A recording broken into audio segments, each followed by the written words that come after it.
Welcome back here to Nordic Impact Business Summit, streaming directly from Copenhagen today, Wednesday, 9th of December. We've been through a lot of different conversations throughout the day. We've also been through matchmaking between Nordic impact startups and around 200 investors. But next up is a special conversation, I think. It's about from breakdown to breakthrough. And it's a little bit about how and what kind of opportunities comes with a crisis. So I'll leave it now for my friend Alan Laubsch, American investor living in Portugal. And he invites some friends and talk a little bit about what can arise from crisis and how do we look for breakthrough when changing the world for the better. So Alan, welcome aboard here. Thank you, Richard. Greetings, everybody. And it's lovely to see Ingmar here and Reiki as well. I would love to kick it off with a brief introduction. You can see here, this is the giant swell that hit Nazaré just over a month ago. And about 20,000 people watching these giants roll in as people were surfing. And indeed, it's one of these times. It is a big wave season for the world. Massive waves are coming in. How do we take this opportunity to actually surf these waves of change and do something beautiful? And so I'm really excited about this session. Breakdown to Breakthrough is inspired by Barbara Marx Hubbard. So you can move to the next slide, please. Barbara is the grand dame of evolutionary consciousness. And she said, in fact, that breakthroughs only come from breakdowns. In looking at the way nature works, there's an evolutionary acceleration during these emergencies so that emergence can arise. So next slide, please. So crises precede transformation and even can drive transformations. Next slide, please. So what she's done, in her words, is she's invented a wheel. And her wheel is called the Wheel of CoCreation. And I love this quote from her. What we need is nonlinear, exponential interaction, innovative elements in such a way that they could quickly connect with each other and jump the system to a higher order. So what she has in this wheel, which is probably quite small on your screen, are 12 different areas. Everything from learning and education, communications and media, art and culture, economics and business, peace building and relations, justice and governance, health and wellness, food, water, environment, infrastructure, resources, science and technology and spirituality. All of those different fields are connected. They're not silos. And what she's advising us, and I think she's with us even though she died last year, she's advising us that in these periods of breakdown, look for what's breaking through. Because then we can connect what's working to create a future that we can thrive in. So that's the very idea, that it is this crisis opportunity that enables us to really wake up from the regular way of doing and be open to what's actually working in the world. And here I'd like to share a quote from one of my favorite sci-fi authors, William Gibson. He said, "The future is already here. It's just not evenly distributed," right? A story that I love from Bertrand Piccard's sharing of the solar impulse, the solar plane that flew around the world. He spoke in San Francisco at this climate event 2 years ago. And first thing, anyone in the traditional aviation industry said it was not possible. So, they said, no way you can get, that kind of performance, that kind of battery power, that kind of material lightness. We can't do it. But outside of the industry, they were able to do that. And so as he's taking off on his solar impulse, on this solar powered plane that would go around the entire world, he felt like he was living in the future. And then he realized, no, I'm in the present. Everyone else is living in the past. Right? So what is this future that we can co-create now that we have these massive waves, COVID, recession, climate change, ecosystems collapse, with the head of the United Nations saying that we're waging a suicidal war on our planet. Now that we're driven together as one planet, one consciousness, what is this beautiful future, thriving future that we know is possible? What is that, and how can we co-create that? Next slide, please. So, small islands of coherence in a sea of chaos can shift the system to a higher order. And that's what we are. That's what everyone here tuned into this channel is doing. All of us are doing this, and we're connecting as this global network of coherence in an ocean of chaos to catapult us to a higher level of order. Next slide, please. So we had the moonshot, which was such an inspiring story, because when JFK asked to send a man to the moon and return him safely, actually they had no idea how they would do that. And a series of parties were organized in which they pretended they'd already done that, and they invited the coolest people, the leaders in all the field, to these parties, and they congratulated each other. Congratulations, amazing how we did this. So how did we actually do this? But they pretended they had already done this.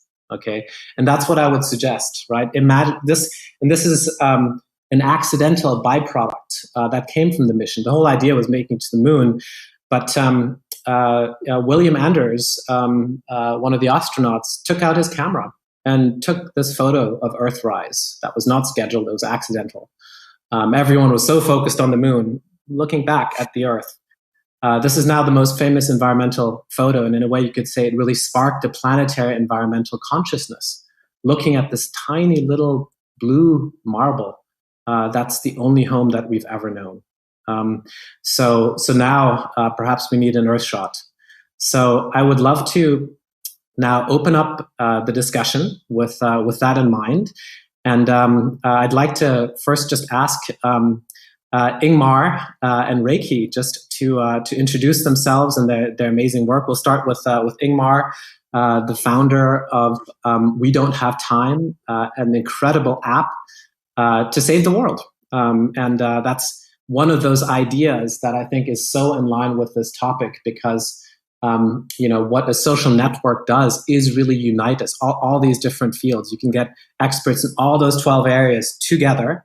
And then we'll move to Reiki, who is the facilitator of the Seeds cryptocurrency and the Haifa decentralized human organization that is creating an incredible network, a new financial system that is powering regenerative revolution. So maybe Ingmar, if you would start with a little bit of just the story of what that evolutionary impulse was in you that sparked you to do what you're doing right now.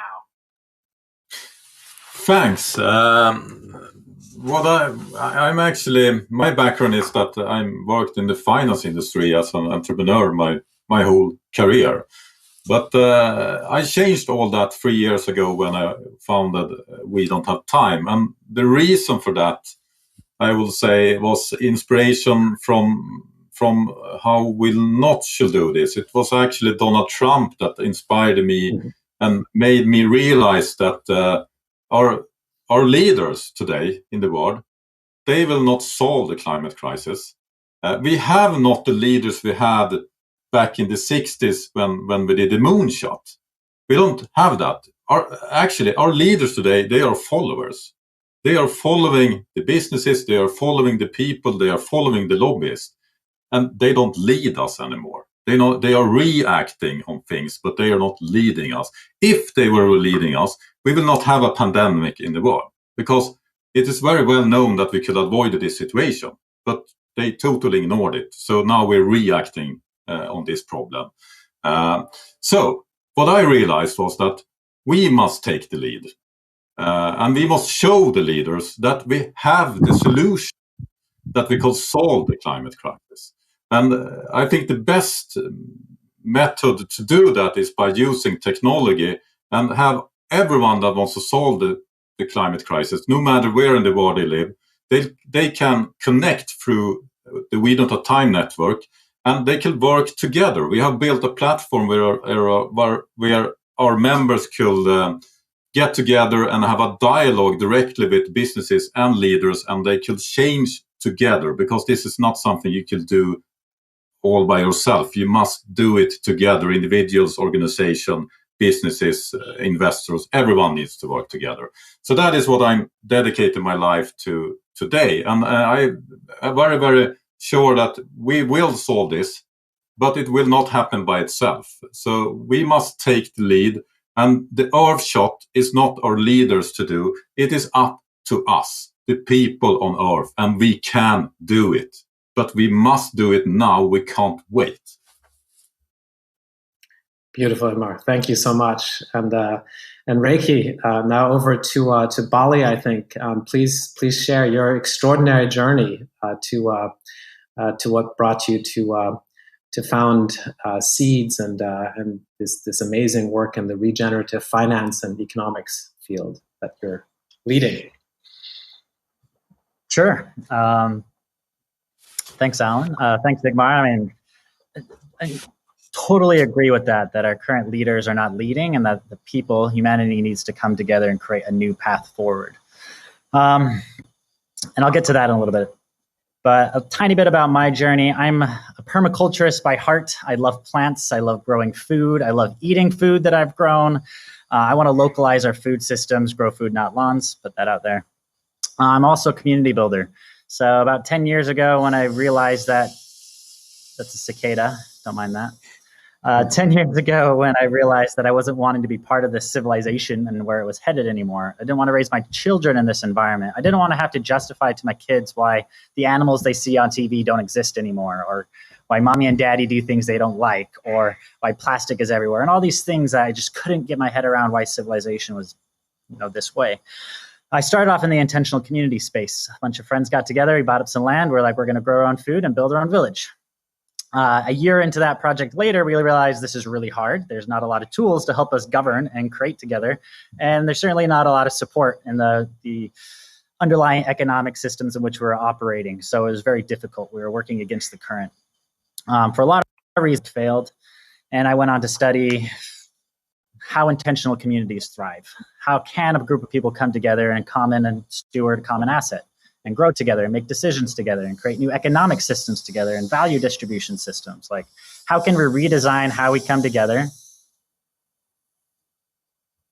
Small pause. How can we redesign how we come together to recreate how we build a life? So that was where I was sitting maybe 5 years ago, deep into that intentional community permaculture and the blend between those two ideas space, when one of my friends was building a peer-to-peer food app. He was wanting people to be able to grow food out of the yards, cook food at their house, and sell it to their neighbors. And essentially an app facilitates all of this. I think that's a marvelous idea. Uber Eats and similar apps charge like 30% off the top to be able to provide that service. It's ridiculous. And we need to localize our food system. So why not make an app for this? I love the idea. However, I told him it wasn't a very good one, because if an app like this charges fees for Bob the neighbor to sell a pie to me, I'm not going to use the app. And that was actually so common, that people who are doing these peer-to-peer sharing economy applications or anything where there's a routine interaction, if the app's charging fees, people avoid the app. So they don't get that network effect, they don't get the traction, and they're not as sustainable. So even though, yes, we need to localize our food systems, I'm like, I don't know if this is a great idea. About 2011, so this is taking a step back, I got into Bitcoin and stuff, better than the US dollar. However, I didn't think it was going to solve any of our problems. I saw it exacerbating some of our issues. Inequality is exacerbating that. Wasting resources, it was exacerbating that. Like, actually addressing our climate crisis, it was doing nothing to do that. So the three biggest things I saw as a problem for humanity, it wasn't doing anything to solve, but it was a better store of value. I was really interested in that tech, so I started mining it and trading cryptocurrencies and doing that on the side. So going back to my friend and this food app, he knew I was into cryptocurrencies, and he's like, hey, why don't we build a cryptocurrency for this peer-to-peer food app? Originally, I told him no, but at this particular point in life, I was working through a personal transformation and doing a lot of breath work and things like that. And it was during a breath work session where it just kind of came to me. It's like, what if we actually did build a cryptocurrency based on the local food system? And we could have a new financial system backed by local food. And that's what's going to give the utility for this new financial system. So what I saw with people accepting Bitcoin is like, well, what do I do with this Bitcoin? Well, just hold on to it, lock your keys away and forget about it for 5 years. But what if this new currency, and someone's like, well, what do I do with this? So like, well, you could buy healthy, regenerative, organic food tonight, and it's actually cheaper than Uber Eats and on the alternatives. It's like, oh, well, all of a sudden that makes a really strong use case to get this new currency to get adopted. So we started this project. It was originally called Light Food. This is about 4 years ago. And it was a financial system based off local food. But as we started going on the journey of how to make money better than free, like how do we make currency better than free so people want to use this opposed to using dollars? How do we reward regenerative behaviors like these local peer-to-peer food providers? So we started figuring out the economics of this, and we're like, well, this works for more than just local food. This works for anything. So this is a financial system that can underpin a different type of civilization. And then we're like, well, if we have this economic model, now we got to figure out how to govern it. So then we started getting into decentralized governance and what that actually looks and how you can, programmatically update a financial system based off the whims and the evolving needs of the people that are part of that system. That got really exciting and took up another 2 years. Then we were a couple hundred people on this journey, and we're like, well, how do we decentralize ourselves? If we're a group of people building this new financial and economic system, that's a point of failure. So we had to figure out how we ourselves became decentralized and how we make decisions as a group. And this is where Haifa was actually spun off of. So where we're at today is we have this thing called Seeds, which is an economic and governance system that's allowing us to rethink how we distribute value throughout our society. That's creating a better than free stable currency. So it's intrinsically stable, not stable like the US dollar that's actually losing like 20% of its value this year. It's absurd. But it's intrinsically stable, meaning it's stabilizing itself versus price and demand. Doesn't matter. Going down a rabbit hole here. The big key part is it finances the regeneration of our planet and gives the people who are using it voice of that system. And then Haifa is a new way of setting up organizations. We're 3 years into this journey. We've distributed north of $4 million worth of value. We've never had a bank account. And the legal entity we did set up, we just closed because we never used it and didn't need it. But we've been able to get a couple hundred people to come together, contribute to a common cause, make decisions together in a decentralized governance fashion, and essentially use these tools for building a new paradigm while being fully enveloped and involved in it. So 4 years into this journey, we've built a lot of tools. Where we're at today is just releasing them.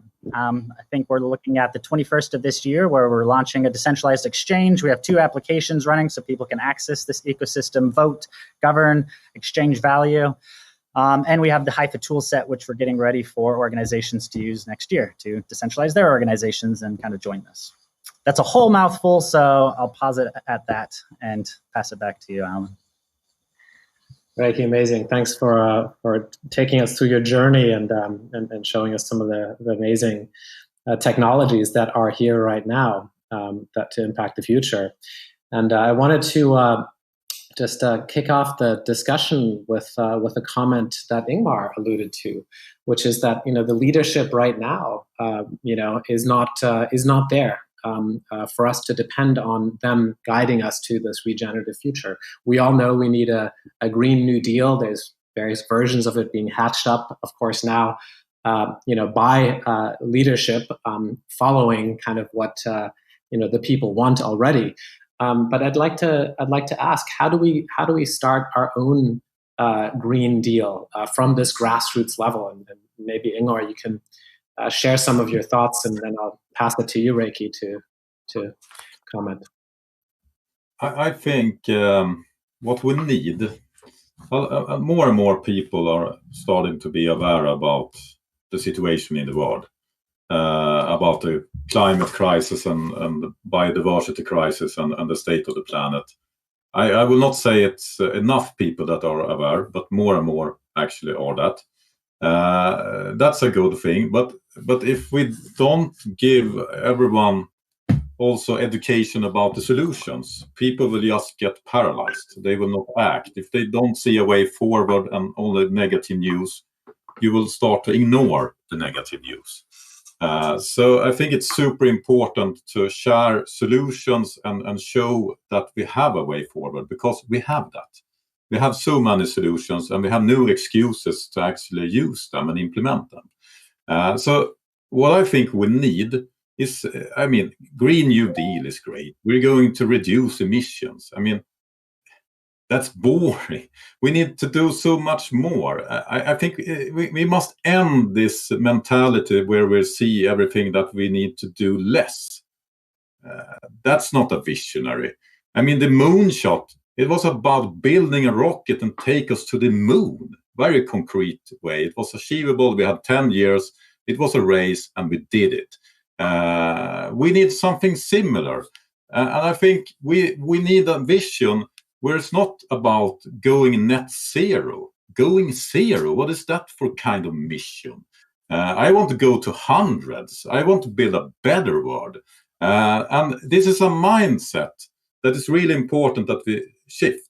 Because if you know about how bad the situation are with the climate, you also know that the zero is never enough. We must go negative. We must suck down the carbon dioxide we already have in the atmosphere. And that is also, we can do that. So let us have a vision where we actually not go to zero, we go to 100, we build a better world and have a vision on how to do it. And the action should not be about reducing the emission. The action should be about cleaning up the atmosphere, make it better and build a resilient world. And it's absolutely achievable. So the vision should be build a better world, and don't go to zero, go to hundreds, take back, clean the atmosphere. It's a huge mindset of another perspective that is really needed, but we don't have that discussion today. Instead we have carbon capturing, that's greenwashing. It's not greenwashing, it's what we need to achieve in order to actually survive. But we need to do it in a scientific way that is scalable. So it could be a lot of bullshit, people talking, not acting. But that's not an excuse why we not should implement it. So we need another moonshot. We need actually to restore the biosphere on the planet we're living on. That is the moonshot we need today. We don't need to go to Mars and restore that atmosphere. We need actually to restore the atmosphere here at home. And we need to do it now. Beautifully said, Ingmar. As a fellow Earthling, I fully support that vision. And Reiki, I think you as well. So please, what are your thoughts? Oh man, I'm loving everything you're saying, Ingmar. Yeah, definitely. I think that mindset is pretty pervasive. And it shows itself in the Sustainable Development Goals, as if we're trying to sustain the current trajectory that we're on. I like calling them the Regenerative Development Goals and remapping them to how we can do better and how we can evolve. A lot of people, such a cliche, they say, don't think about the pink elephant, and then you think about a pink elephant. Humans have a really hard time not doing something, especially if they're told not to do it. We're really great at doing something else. So when we're saying don't pollute the environment, that's not great. What we need to say is regenerate the environment, So I'm totally with you there. And I think we can create our own global Green New Deal. The reality is all of our crises are global. COVID doesn't care about national borders. Climate change doesn't care about national borders. It's going to be no country is going to be able to fix this crisis for us. It needs to be a global effort. So we can't even consider our national leaders because they can't figure it out within their own boundaries, let alone coordinating with other leaders. So I think we can ignore them for a little while and create our own global Green New Deal. And we could do that by stepping into our own financial systems and our own tools and finance it ourselves. And if more people say, yes, we agree to this new currency, we agree to this new economic model that is financing the regeneration of our planet, then we can do it. We could do it tomorrow.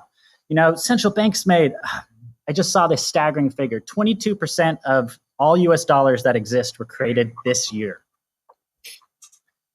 That's an enormous amount of money. And that's just the US dollar, right? Central banks have made tens of trillions. It's an enormous amount of money that's going to, subsidize Wall Street and finance the problems. We spent $5.4 trillion in a single year subsidizing oil and gas industries, making them cheaper than renewable energies. So we can't ignore the elephant in the room. When we're talking about, investing in change, we can't invest in the currency that's causing the change or causing the crises, right? Money is not agnostic. Everyone pretends that like, hey, money is just energy. It's not. What's behind that money? If money is built and created with debt and interest on top of it, it requires that we continue to grow. And how does our economies grow? They convert our natural world into money, or they take things that were once free and turn it into money. It's good for our economy to pollute our waters. That's why we do it.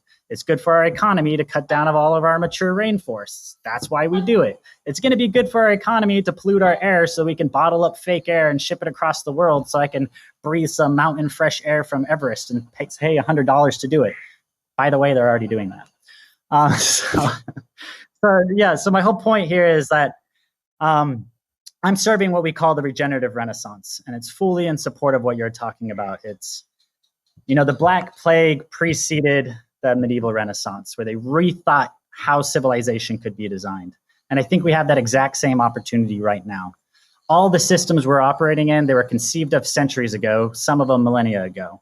They didn't have any of the capability we have today.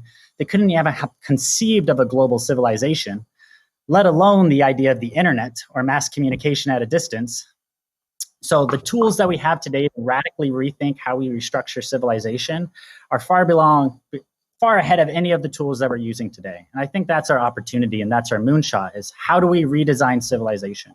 How do we start prototyping minimal viable civilizations, taking up 100 hectares of land and rebuilding a village and regenerating a landscape and showing how we can do this and create an immensely high quality of life for people. One other thing I really want to change with this narrative is it sounds like we have to sacrifice. They say, stop doing this, stop consuming so much, stop meeting your needs. It's all about like reduction. And people hate that. I hate that. I don't want to not meet more of my needs and sacrifice for the greater good. I think that's a terrible narrative. The regenerative civilization is one where all of our needs are met in a more beautiful way, actually met. My need for love and connection can never be met with money. My need to be seen and to be heard and to be felt can never be met with money. So many human needs can never be met by our current economic system, and they won't be met if we don't actually address them.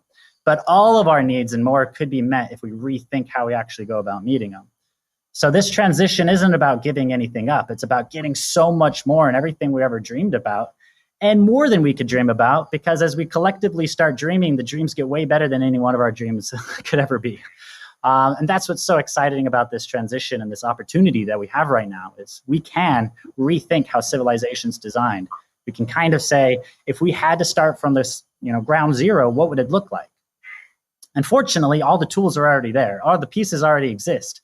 We're like one step away where we just have to plug the pieces together, and then that mural of what this new civilization looks like is already before us. And that's what I'm hoping that 2021 is about, is actually living into that new civilization and experiencing it and plugging all the pieces together, because they're already here. I'll stop there and pass it back to you, Al. Thank you, Reiki. And you've here pointed already towards what you've termed the regenerative renaissance and a real revolution to get there. And Ingmar, I'd love to hear your thoughts on how do we start this revolution. You're building the social network, right? Allowing people to come together, allowing individuals to connect with businesses, with leaders. You have 25,000 people that are part of your network, but with a reach, social media reach of 25 million already. That's a massive amplification. So what is your view on how do we start this revolution? We're just a few people, right? 25,000 in your network, right? But 1,000 people started the Renaissance. Yeah. Pretty incredible what can happen. You already answered your question. You don't need to be millions of people to start changing the world. You just need to be the fish that swim in the other direction when everyone is going in the business as usual direction. But it will only work when we that swims at the other direction works together. So we must work together and do it collectively, and that will be a powerful force that will influence and inspire the others to follow, because most people are actually followers. So it doesn't take millions of people to change billions of people. It only takes, like you said, maybe 1,000 really dedicated people to create those change, the waves of change. So we need to everyone, we need to change the fish stim and swim at the other direction.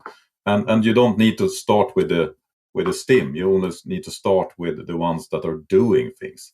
But I will also say that, I mean, it's very, very important that we have this, that we share this image of where we're going to be, the solutions, etc. But I don't agree with that.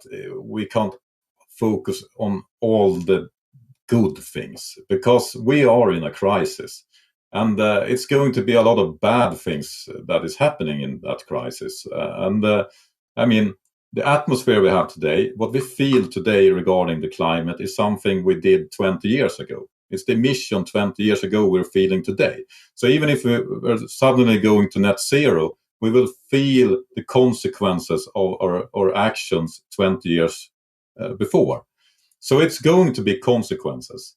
And we must sacrifice things in our behavior. We must give up a lot of bad habits. And that hurts. It hurts to change. But if we don't change, nature will have everything change for us anyway. So we don't have a choice. What I agree on is that when we give up that old habits, we're going to experience that it's much better. For instance, this year, I stopped flying when I started to work with the climate, because I realized that it's really the most efficient way of sponsoring all those money going into the fossil fuel industry. So I don't fly anymore. And nowadays, very few people are flying, and suddenly the world has shrinked. Everyone is having those global conversation, and that is an enormous seed of doing things in a much better way. But it's hard to actually give up the habit of flying around the world and go to all these events. But I think after the corona, of course, people are going to fly, but they are going to fly less, and they're going to do it and spend much more quality time. So it hurts. We must have the courage to change, give up habits, and actually sacrifice things. Not buy things because we think it's good for us, but it's because it's bad for the nature. So we don't do that. We use our clothes we had last year, etc., etc.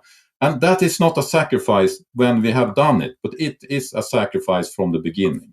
So we stop to smoke, and it's much more healthy when we have done it. But it hurt us when we're doing the habit change.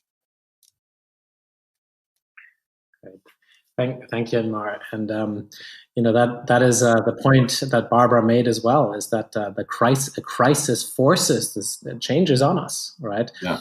We don't, there was a time, we didn't have the option to fly. It just, that window disappeared. We didn't have the option to leave many countries. Thankfully, Sweden stayed open, and it was a bit different. But we've all heard of the stories, and know friends who've been stranded. So it's a really interesting discussion right now when you mentioned sort of, like viewing this bright future and all this opportunity, this sort of techno-utopianism that you get from Silicon Valley, the world that is bright and solar powered and renewable, and everyone's driving electric vehicles and will be prosperous and so on. And of course, then there's the dark cloud of where we are, this COVID crisis hitting the most vulnerable. A lot of people, going without food, without the basics, us completely misallocating resources to, put everything into the firefighters and, emergency and treatment, as opposed to investing in our future. And we can just see the results of this will be a massive, massive recession, globally synchronized in a way that we have, we've never seen. And so to be positive at a time like this right now, I call it being an optimist in 1939. And yet, at the same time, I would have to say that, yes, we need to prepare ourselves, just like those big wave surfers, when they see those massive swells coming in, and they travel around the world to hit those swells, they know that they're going to be fighting for their life. And so there is a healthy fear there. But what's so beautiful, I've recently had conversations with Mike Parker, the founder of Liminal Coaching, who taught me that fear, which is stored in the amygdala, right, also is the part of the brain which is responsible for awe. So imagine those big wave riders. They've got fear when they've been pummeled, they've been held under. Many of them have suffered tremendous injuries. Trust me, they are afraid. They are afraid when they're going out there, when they're thinking about it. But they're doing that because of that incredible sense of awe and connection that they get, right? So those two are so interconnected. The fear and the awe. And what I'd love to now shift to is with this understanding that we have massive waves to navigate. Where are we going? What is our vision? What is our totally good future? The totally good future that that our heart knows is possible, as Charles Eisenstein puts it, right? So changing the dialogue from, we have an extinction event where we might all die unless we change, to like, no, let's, what is the most beautiful world that our heart knows is possible? And Reiki, let me pass it to you to share your vision.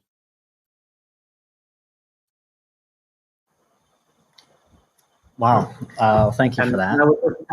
I would say, just in terms of timing, we have 3 minutes, so we'll have to make this super short. Maybe a minute for you and a minute for Ingmar, and then we can wrap it up, and Richard will be able to guide this event on. Yeah, so usually I could take you down a really beautiful painted vision of this, but in short order, it's one where, and we already have the possibility for this today, so it's not a utopic vision, it's a very pragmatic vision where everyone has access to everything they need. We have access, not necessarily ownership, so we could start sharing goods a lot more, and we need processes for doing that. Where food is of abundance, Earth could provide that, we just need to plant food, not yards. We just need to convert all of our parks and green spaces to food forests, and we would have plenty of food to go around. And my vision is one where I walk out my front door and I'm picking my breakfast on my way to my neighbor's house to see what he's passionately creating that day. Because the future that we're working our way into is one that's led by passion and purpose. It's not, you see the evolution of economies. They were human powered, and then they're machine powered, gas powered, design and data powered. The next economy is going to be purpose and passion powered. Once AI takes over all the mundane jobs that our minds and physical bodies could do, what's left for us to do is passion, purpose, and spirit. So it's going to be an economy where that's what people are being called to show up and do and bring to the world. And that's the most beautiful thing that they could be bringing to the world. So my future civilization was where everyone's tapping into their purpose and passion, fulfilling what they really want to bring into the world, and then bringing that. And when everyone's doing that in syntropy and meeting and having all their needs met and living in paradises of abundance, then it'll be more beautiful than anything that we could individually imagine. I'll pass it at that. Beautiful. Ingmar, the last word is yours. I agree, and I will say, I will frame it like this. We must end this society we have today that's so focused on you as an individual. The future is a future where we are thinking as what is best for the collective, what is best to do together with others, where we're helping each other, not competing with each other, and where we are showing solidarity, and where what is building your personal value is not what you're worth, but what you can do for others. Because that is something, if you listen to people when they're actually in the end of their life and they are dying, everyone is regretting that they haven't done more together with other people. I mean, money doesn't mean anything.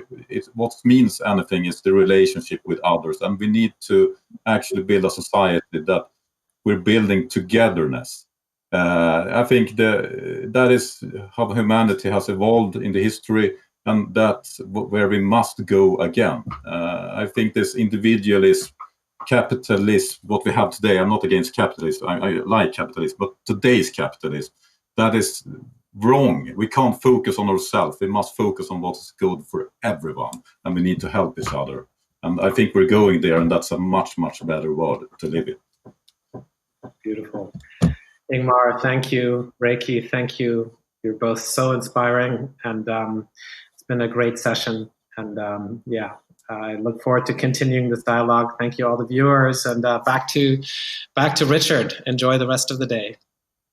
Thanks.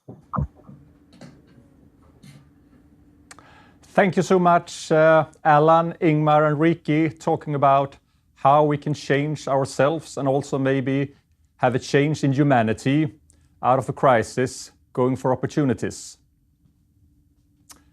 When you face a business challenge, there are 3 ways to tackle it.